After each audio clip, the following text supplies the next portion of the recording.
it's Liz Lynch of networkingexcellence.com, and I'm here today in Atlanta.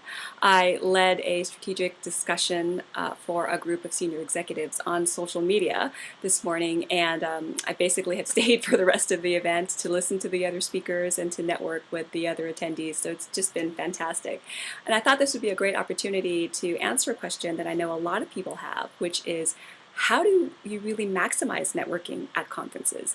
You know, there's such a great place to meet a lot of people in a compressed period of time, but how do you meet the right people, right? When there's 200 or 2,000 people there, how do you pinpoint exactly who to talk to at that event? Well, here's my secret strategy. During one of the sessions that you're in, ask a question. Yeah, ask a question. But before you do that, introduce yourself. Right? Say your name and a quick one-line description of what your company does, and then ask your question. Right? But make sure your question's on point. You don't want people to think that you're just hogging the microphone to promote yourself, which you are. But you don't want it to just seem like that's the only reason you're doing it. You want your question to add value. So a few years ago, a gentleman in one of my seminars said that he tried this, and it worked wonders.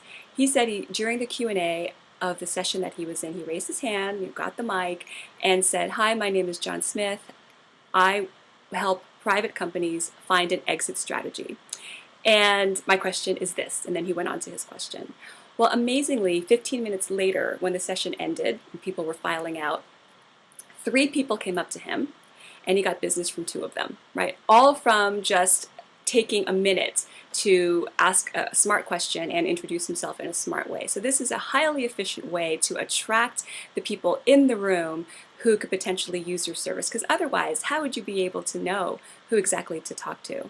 So that's my recommendation. The next time you go to a conference or even to a small event like a seminar, ask a question, stand out a little bit from the crowd. Don't be afraid to do that, and you'll get great rewards from it. So thanks for listening. This is Liz Lynch of networkingexcellence.com signing off from Atlanta. Take care.